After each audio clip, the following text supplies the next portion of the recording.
Em 2011, um japonês foi condenado à prisão perpétua após estuprar e matar uma professora britânica em 2007. Ele passou 2 anos e meio fugindo da polícia e conseguindo despistar de todas as formas possíveis, porque ele deformou o seu próprio rosto. Oi, eu sou a Naka e sejam muito bem-vindos ao Horror das Minas. Se você é novo por aqui, antes de mais nada, aproveita e já se inscreve. Segue nas redes sociais, todos os links estão aqui na descrição do vídeo. Aproveita, assiste esse vídeo completo, curte e comenta para ajudar aqui no crescimento do canal. Então, sem mais falação, bora logo pro caso.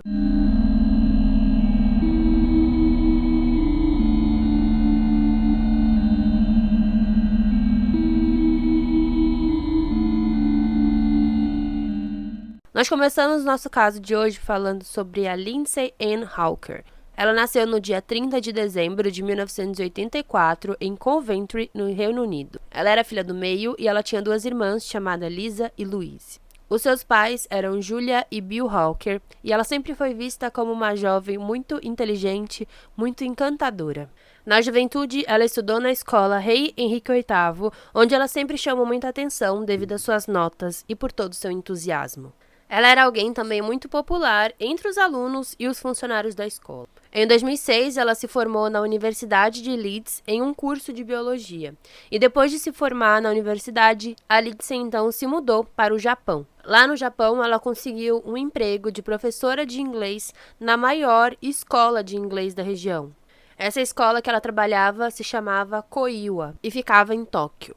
Entre seus planos estava ela passar uma temporada lá trabalhando e depois voltar para Leeds, onde ela pretendia fazer um mestrado. Lá no Japão, ela dividiu um apartamento com outras 2 professoras, uma do Canadá e uma da Austrália. A Lindsay estava muito feliz e ansiosa também para conhecer todo o país. Ela tinha um espírito de aventureira e ela era uma jovem muito energética, muito estudiosa. Já no Japão, ela era vista como alguém que realmente levava seu trabalho a sério. Ela se dedicava ao seu trabalho e ela estava adorando ser professora de inglês. A Lindsay tinha um namorado chamado Ryan Garside e eles estavam juntos há 4 anos. Eles eram realmente muito felizes. E naquela época, ele estava juntando um dinheiro também para poder, então, ir para o Japão e passar essa temporada com ela. E os 2 estavam pretendendo economizar um dinheiro também para viajar o mundo a partir de então. A Lindsay, ela estava adorando o Japão, ela costumava dizer para sua família que ali era um local muito seguro. Ela se sentia mais segura lá do que onde ela morava com a sua família. Então ela realmente se dedicou ao país. Ela estudou a sua cultura, ela queria respeitar todo mundo, ela queria conhecer muitas pessoas. E, inclusive, por ser uma pessoa tão generosa e tudo mais, na última visita que os seus pais fizeram a ela no Japão, o seu pai, Bill, comprou vários saquinhos de lavanda que seria para ela entregar para essas pessoas, conforme ela ia conhecendo, que fizessem parte da sua trajetória no Japão. Além disso, ela já estava falando japonês, ela tinha muitos amigos e muitos conhecidos. Mesmo com a distância, ela mantinha um contato com o seu namorado diário, onde eles sempre conversavam, seja pelas redes sociais, em ligações, etc. Um certo dia, a Lindsay disse ao namorado que ela estava no trem, quando um homem que estava no mesmo trem que ela desceu junto com ela na estação. E esse homem se aproximou e disse que era seu aluno. Ela então disse que ela não tinha dado aulas para ele e seguiu para sua casa, porém esse homem a perseguiu até lá. E chegando na sua casa, ele pediu um copo de água e ela ficou com pena dele, deu esse copo de água, então ele chegou a entrar, pelo menos ali na entrada da sua casa, e ele perguntou se ela poderia dar aulas de inglês para ele. Em certo momento, ele pegou também um papel e uma caneta e fez um desenho dela, e entregou junto de seu telefone, seu endereço e e-mail. E mesmo que ela tivesse ficado até um pouco assustada, então ela concordou dar aulas de inglês para ele. A Lindsay não costumava dar aulas de inglês particulares, porém ela aceitou e tinha algumas regras básicas, até por segurança. Então ela combinou com ele deles se encontrarem às 9 da manhã em uma cafeteria. E ela havia contado tudo isso para o Ryan, para o seu namorado, que inclusive ficou muito preocupado.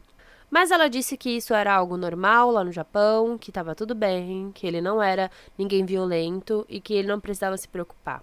Esse homem que a perseguiu, ele se chamava Tatsuya Ishihashi. Ele tinha 29 anos na época. O Tatsuya Ishihashi nasceu no dia 5 de janeiro de 1979 em Gifu, a leste de Tóquio. Não se tem nenhuma informação sobre a sua infância ou adolescência, porém, os seus pais eram um médico e uma dentista, e ele se formou em horticultura na Universidade de Chiba, onde ele vivia desde então. Mesmo depois de se formar, ele não arrumou nenhum tipo de trabalho e então ele se bancava, ele se sustentava com uma mesada dada pelos seus pais. O Tatsuya já tinha um histórico meio conturbado, ele já havia sido acusado de roubo e nesse assalto, ele inclusive agrediu uma mulher no meio da rua. O Tatsuya era visto como um sujeito estranho, solitário, não tinha muitos amigos, porém ele tinha uma namorada, que era uma garota japonesa que eles estavam juntos há cerca de 1 ano. Ele tinha também uma certa obsessão pela boa forma, onde ele pedalava 25 km por dia e não faltava nem um dia na academia. Além disso, ele também tinha uma fixação por mangás violentos. O encontro entre o Tatsuya e a Lindsay ocorreu então no dia 24 de março de 2007. Como foi combinado, eles se encontraram às 9 da manhã na cafeteria.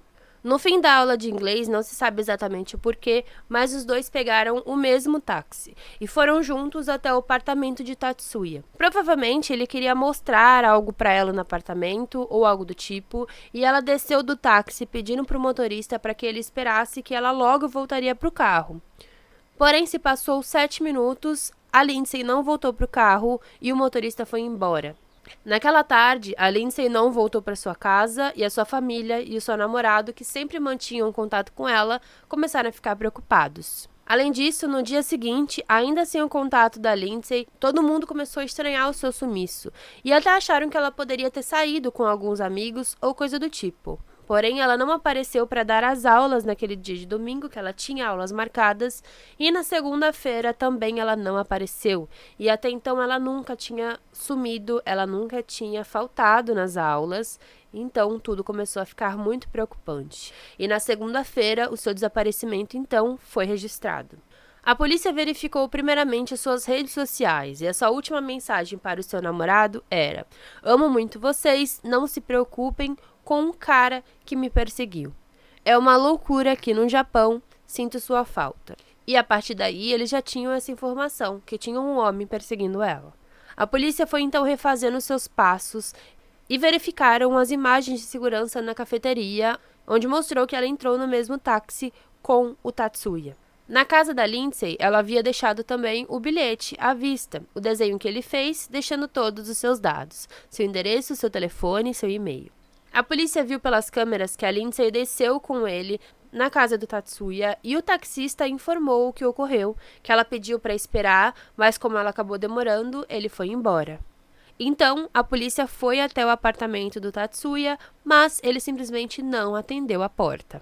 A polícia percebeu que tinha alguém na casa porque eles viram movimentações e eles continuaram no local. Até que, eventualmente, o Tatsuya saiu da casa, ainda descalço, com uma mochila nas costas. Ele foi abordado pelos policiais, que falaram que precisavam falar com ele e tudo mais, e ele simplesmente ignorou e saiu correndo. Eram 9 policiais ali no local, então, obviamente, correram atrás dele. Um deles conseguiu pegar a mochila dele, mas ele se safou e saiu correndo, foi embora e fugiu. Os policiais então entraram no apartamento e então descobriram o corpo da Lindsay. Ela estava morta dentro de uma banheira, na varanda do apartamento, e junto dela tinha uma mistura de areia e terra composta, que escondia parcialmente o seu corpo. A Lindsay estava nua, amarrada, amordaçada. O seu corpo estava completamente cheio de ferimentos e hematomas. Sua cabeça havia sido raspada. O seu cabelo estava inclusive dentro de uma bolsa dentro do apartamento. E segundo a autópsia, a Lindsay foi estrangulada ou sufocada até a morte. Ela teve o seu corpo quase que completamente ferido. Seu pescoço foi quebrado, o seu rosto havia marcas de punhos e os ataques mostravam que duraram pelo menos 36 horas. Os ferimentos confirmavam também que a Lindsay havia sido estuprada antes da sua morte. Segundo o pai da Lindsay, não havia 1 centímetro de seu corpo que não tivesse um hematoma. Procurando pelo criminoso, a polícia descobriu que ele havia ido até uma loja de ferragens pelo menos 6 vezes antes do crime. Ou seja, ele estava premeditando tudo, ele já tinha comprado todas as coisas. A polícia entrou em contato com a namorada do Tatsuya, que não sabia onde ele estava, a sua família também não tinha nenhuma informação do seu paradeiro. E a verdade é que se passou pelo menos 1 ano e nada. Ninguém tinha qualquer informação do Tatsuya. O caso chamou a atenção de todo o país e do mundo, e os pais da Lindsay foram até Tóquio várias e várias vezes implorar por ajuda pelo povo japonês para encontrar o assassino da sua filha. Foi inclusive colocado uma recompensa de 10 milhões de ienes por qualquer informação que levasse à prisão do Tatsuya. Com o tempo, muita coisa foi aparecendo, foram mais de 8.000 avistamentos por todo o país, mas nada que realmente levasse até o sujeito. O tempo foi se passando e passou um total de 2 anos e meio até que o Tatsuya fosse então encontrado. Em novembro de 2009, ele foi encontrado esperando uma balsa em Osaka para a ilha sul de Okinawa. No momento, um dos passageiros reconheceu o Tatsuya, contou para um funcionário que chamou a polícia. E por que foi tão difícil encontrá-lo? Durante esses 2 anos e meio, o Tatsuya alterou toda a sua aparência para evitar ser reconhecido. Ele começou amarrando seu nariz com uma agulha e uma linha para diminuir o tamanho. Ele tentou cortar parte do seu lábio inferior com uma tesoura para também deixar mais fino. Ele tirou algumas manchas do seu rosto utilizando um estilete e adotou nomes falsos. Ele nunca ficava também muito tempo no mesmo lugar.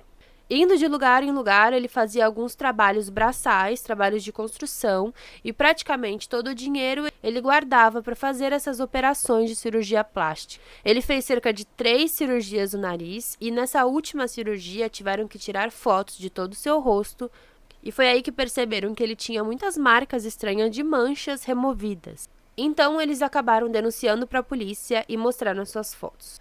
Essas fotos foram divulgadas por todo o Japão e a polícia notificou a população sobre ele ter mudado sua aparência para passar despercebido, principalmente o nariz. Sabendo que ele estava novamente sendo procurado, ele inclusive começou a utilizar barbas, costeletas e bigodes falsos. Quando foi preso, ele então foi levado a julgamento e os pais da Lindsay voltaram até o Japão.